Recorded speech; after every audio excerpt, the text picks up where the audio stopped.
Now we have new data from the Canadian Institute for Health Information about how dangerous they can be. The study says hospitalization rates to scooter injuries are on the rise, jumping 22% over a one-year period, with half related to electric scooters. Emergency physicians say the extent of injuries from these incidents can be severe. Linda Ward joins us now to talk a little bit more about what we are hearing and learning from this study.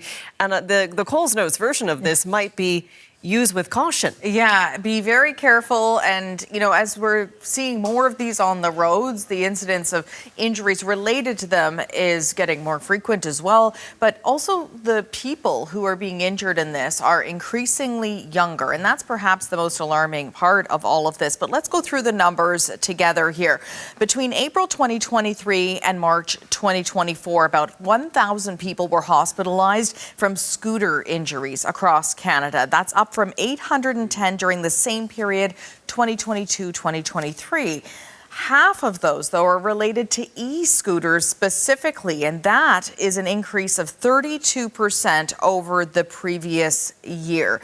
These are those scooters that you see zipping around. They are motorized. They may be on the roads, in the bike lanes, on the sidewalks. People are falling off these scooters. Riders are getting hit by cars. People are getting hit by riders. More kids, though, are showing up at Toronto's Hospital for Sick Children than ever before. According to doctors there, in 2020, sick kids saw one e-scooter related injury. Now, last year they saw 46. And when you look at the numbers just for this past May, 16 scooter-related injuries showed up at Sick Kids Hospital. This doctor from Sick Kids says he's seeing bumps, bruises, fractures, breaks, and also a lot of head injuries in the ER. So these can be anything from, just one or two surgeries to full recovery to lifelong injuries needing rehabilitation hospitals and complete kind of neurologic devastation, depending on the degree of which is particularly the head injuries. And unfortunately, head injuries are the most common injury that we see. About 36% of kids needing admission to hospital have a head injury. About 33% have fractures. And some, of course, have both. So, you only have one brain.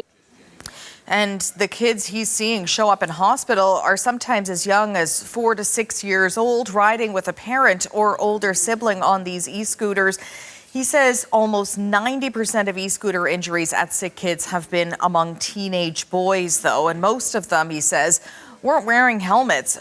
There's really been very little consistency with these devices as well. It's sort of been referred to as the Wild West. Each province has their own e-scooter regulations, who should wear a helmet, how old riders need to be.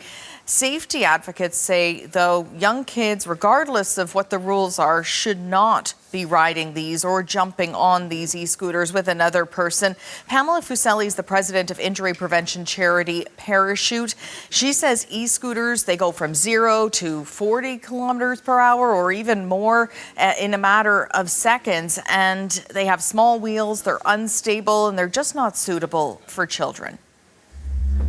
Injuries are fairly common when you're first-time riders as well, so that inexperience it comes into play. So take some time to learn how to use these devices, how they control, how they start and stop. Even when you're driving a car, when you get into a different car, the accelerator and the brake sometimes work differently. So you need to get used to how you drive or ride on these devices. Because even for adults, they can be tricky. And of course, the rule is if you're going to ride one of these, she says, wear a helmet for sure, because the injury will be a lot less severe if you are. Don't drink, don't do drugs, obey the rules of the road, just like if you're driving anything else out there on the roads. Linda, thank you so much. You're welcome.